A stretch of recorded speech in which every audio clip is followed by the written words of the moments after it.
बिस्मिल्लाहिर्रहमानिर्रहीम। अस्सलाम वालेकुम स्टूडेंट्स, मैं हूं सैयद नदीम अब्बास और 10th क्लास की बायो का तीसरा लेक्चर है आज हमारा। लेक्चर स्टार्ट करने से पहले वही गुजारिश जो हम आपसे करते चले आ रहे हैं कि आप हमारे चैनल AMS हाई स्कूल को सब्सक्राइब करें, वीडियो को लाइक और शेयर करें, बेल आइकॉन बटन को दबाएं ताकि आप तक हमारी वीडियोस जो है वो बआसानी पहुंच सके। अभी आते हैं हम अपने लेक्चर की जानिब। तो हमारा लेक्चर है रेस्पिरेटरी डिसऑर्डर्स के मुतालिक। उर्फ़े आम में इसको सांस की बीमारियां भी कहा जाता है या रेस्पिरेटरी सिस्टम की खराबियां इसको कहा जाता है। जैसे कि हम जानते हैं कि all over the world pollution जो है, आलूदगी जो है वो डे बाय डे बढ़ रही है और आलूदगी की वजह से सबसे ज़्यादा जो है पोल्यूशन जो है वो एयर में हो रही है।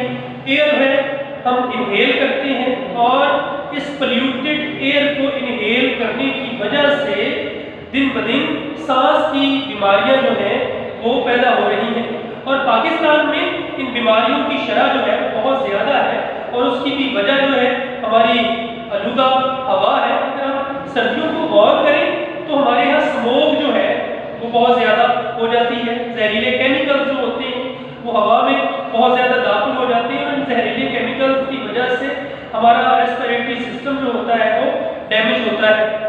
हम डिस्कस करते हैं अपने रेस्पिरेटरी डिसऑर्डर्स। हमारी बुक में, टेक्स्ट बुक में 4 डिसऑर्डर्स दिए गए हैं: ब्रोंकाइटिस, एम्फिसीमा, निमोनिया और एस्थमा। इनको उर्दू में ब्रोंकाइटिस, एम्फिसीमा को एम्फिसीमा ही कहा जाता है, निमोनिया निमोनिया कहा जाता है और एस्थमा को उर्दू में दमा कहा जाता है। सबसे पहले हम आते हैं ब्रोंकाइटिस के मुतालिक। ब्रोंकाइटिस जो है इसको इन्फ्लेमेशन ऑफ ब्रोंकाई और ब्रोंक्यूल्स कहा जाता है। स्वेलिंग हो जाती है ब्रोंकाई में या ब्रोंक्यूल्स में या दोनों में। जब उनमें स्वेलिंग हो जाती है तो उसके नतीजा के तौर पे ये जो नालियां होती हैं, ये जो वेसल्स होते हैं, ये तंग हो जाते हैं और इनमें हवा का पैसेज जो होता है वो बहुत कम हो जाता है। हवा के पैसेज के कम होने की वजह से सही तरीके से इसमें से हवा नहीं गुजर सकती और इसकी जो वजूहात है, इसकी वजह जो है वो बैक्टीरिया, वायरसेस और केमिकल्स जो है, एयर में केमिकल्स शामिल होते हैं, उनकी वजह से ये बीमारियां जो है ये हो सकती है ब्रोंकाइटिस। ब्रोंकाइटिस को 2 टाइप में डिवाइड किया जाता है। पहली को एक्यूट कहा जाता है। एक्यूट आर्जी तौर पे होती है और ज्यादा से ज्यादा 2 मंथ तक रह सकती है, जबकि क्रॉनिक जो है ये मुतदी या लंबी बीमारी को कहा जाता है। ये लंबी बीमारी जो है 3 मंथ से लेके 2 साल तक ये बीमारी जो है वो चल सकती है और फैटल साबित होती है, इंसान के लिए मुहलिक साबित होती है और ये बहुत ज्यादा नुकसानदेह है। सिम्टम जो है, अगर इसकी अलामात पे गौर करें कि ब्रोंकाइटिस की सिम्टम्स कौन कौन सी हैं, इसमें सबसे पहले जो सांस की बीमारी होती है उसमें सांस फूलता है। सभी जो सांस की बीमारियां होती हैं उनमें जो सबसे बेसिक आपको सिम्टम नजर आएगी वो सांस का फूलना है। इसमें भी ऐसा ही होता है, लेकिन साथ साथ बुखार हो जाता है, चिल होता है, फिर ठंड लग जाती है और कपकपाहट महसूस होती है। तो इसके इलाज के लिए आपको इन्फ्लेमेटरी, एंटी इन्फ्लेमेटरी मेडिसिन जो है वो दी जाती है। तो नेक्स्ट हमारी आती है बीमारी एम्फिसीमा।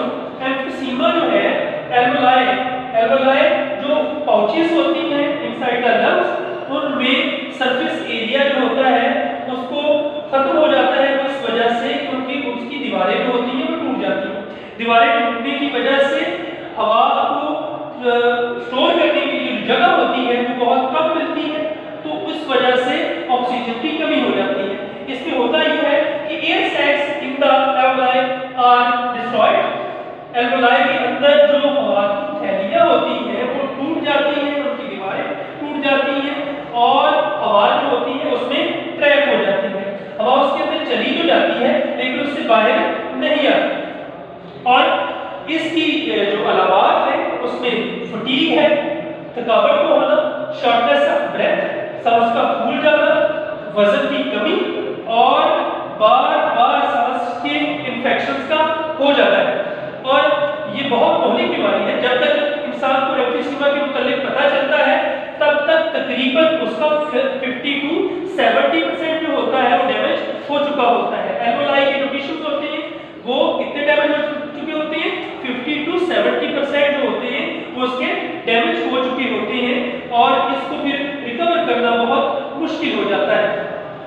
نمونیا جو ہے کامن ڈیزیز ہے، اسپیشلی جو کولڈ ویدر ہوتا ہے، جو موسم ٹھنڈ کا موسم ہوتا ہے، سردیوں میں اس بیماری کے چانسز جو ہوتے ہیں وہ بہت زیادہ ہوتے ہیں.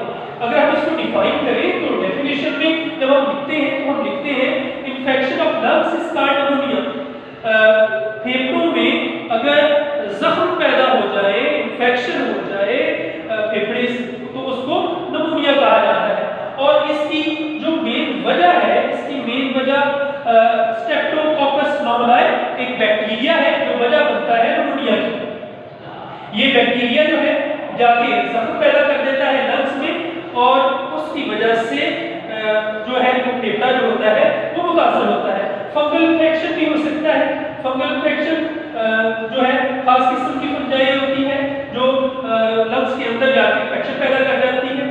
اور انفلوئنزا وائرسز جو ہوتے ہیں وہ بھی اس کی وجہ بنتے ہیں.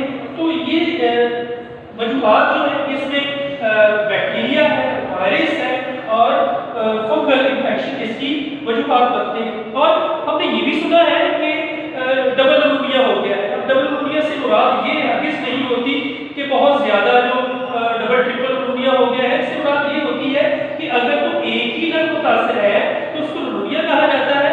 اگر اس کے دونوں لنگس متاثر ہیں تو اس کو ہم کہتے ہیں یہ ڈبل نمونیا ہے. سمپٹم جو ہے اس کی وہی شارٹنس آف بریتھ ہے، ویکنس ہے، فیور ہے. تو اور اس کے ساتھ خاص طور پہ جب ہم دیکھتے ہیں تو جو پیشنٹ ہوتا ہے اس کی اسکن جو ہوتی ہے وہ پرپل کلر کی ہو جاتی ہے یا ڈسکی ہو جاتی ہے. ڈسکی مین اکوارنی مائع کی اس کی اسکن ہو جاتی ہے. اس طریقے سے ہم پہچان سکتے ہیں کہ اس کو نمونیا ہو گیا ہے. تو اس کے ٹریٹمنٹ کے لیے، علاج کے لیے اینٹی بائیوٹکس یوز کی جاتی ہیں جب بیکٹیریا سے نمونیا ہو. اور پھر ویکسین جو ہوتی ہیں وہ بھی اویلیبل ہوتی ہے وائرسز سے نمونیا سے بچاؤ کے لیے. تو یوزلی ویکسینیشن بھی اس کی جاتی ہے اور اینٹی بائیوٹکس بھی دی جاتی ہے نمونیا سے بچاؤ کے لیے. ہماری جو لاسٹ اور فورتھ ون ڈیزیز ہے جس کو ڈس آرڈرز آف ریسپیریٹری سسٹم میں تیسرے مقام پہ ہے، اس کو ایزما بولا جاتا ہے. عرف عام میں اس کو دما بولا جاتا ہے. دما جو ہے ایک قسم کی الرجی ہے. جو پیشنٹ ہوتا ہے وہ مختلف چیزوں سے الرجی محسوس کرتا ہے اور ایسے کیمیکلز، ایسی چیزیں جن سے جو وہ پیشنٹ جو ہے وہ الرجی محسوس کرے اور پھر جب ہوا کے ساتھ وہ کیمیکلز یا وہ ایجنٹس جو ہوتے ہیں وہ جب اندر جاتے ہیں تو فوری طور پہ کفنگ شروع ہو جاتی ہے. تو ایسے کیمیکل جو الرجی کا باعث بنتے ہیں ان کو الرجنز بولا جاتا ہے. ایسے ایجنٹس اور کیمیکل جو الرجی کا باعث بنتے ہیں ان کو الرجنز کہا جاتا ہے. یوزلی کچھ لوگ جو ہوتے ہیں وہ پولن الرجن ہوتے ہیں. باہر کے موسم میں جب بہت زیادہ پولن کی پرسنٹیج ہوتی ہے ہوا کے اندر تو ہوا جب انہیل کی جاتی ہے تو وہ وجہ بنتی ہے ازدما کی. تو کئی لوگ جو ہوتے ہیں وہ اسموک الرجن ہوتے ہیں، ان کو اسموک سے الرجی ہوتی ہے. اسموک الرجی کی وجہ سے بھی دما ہوتا ہے. کچھ لوگ جو ہوتے ہیں ان کو ڈسٹ الرجی ہوتی ہے، ڈسٹ الرجی کی وجہ سے بھی اس کو دما ہو سکتا ہے.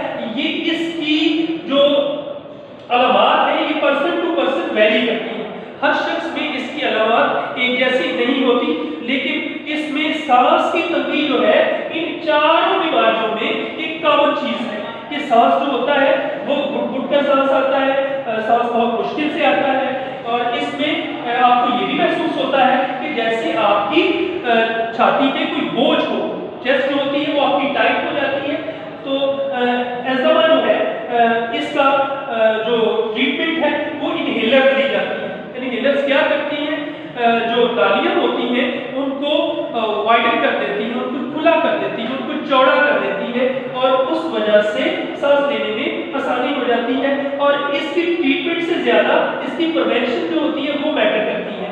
इलाज से ज्यादा एहतियात जो है इन लोगों के लिए मैटर करती है। इसमें मास्क यूज करते हैं लोग डस्ट से बचने के लिए, स्मोक से बचने के लिए और पोलन से बचने के लिए जो है इस मास्क को इस्तेमाल किया जाता है दमा के पेशेंट्स को। हम ब्रीफली फिर देख लेते हैं कि हमने आज क्या पढ़ा। हमने पढ़ा रेस्पिरेटरी डिसऑर्डर्स के मुताबिक। रेस्पिरेटरी डिसऑर्डर्स को हम कहते हैं कि सांस की बीमारियां। सांस की बीमारियां जो है हमारे ग्रुप में 4 किस्म की दी गई है। ब्रोंकाइटिस जो है ये इन्फ्लेमेशन ऑफ ब्रोंकाई और ब्रोंक्यूल है। एम्फीसीमा जो है इसमें एल्वेओलाई की दीवारें टूट जाती है। निमोनिया में इन्फेक्शन ऑफ लंग्स होता है, जबकि एस्थमा जो है ये एक किस्म की एलर्जी है जिसकी वजह से सांस लेने में तंगी महसूस होती है। और स्टूडेंट्स ये चारों क्वेश्चन जो है शॉर्ट के तौर पे डेफिनेशन के तौर पे भी जो है वो आपके एग्जाम में आ सकते हैं और कोई एक या 2 इन डिटेल भी आपसे पूछा जा सकता है। होपफुली आपको हमारा ये लेक्चर पसंद आया होगा। अगले लेक्चर के लिए फिर आपके पास हाजिर होंगे। अल्लाह हाफ़िज़।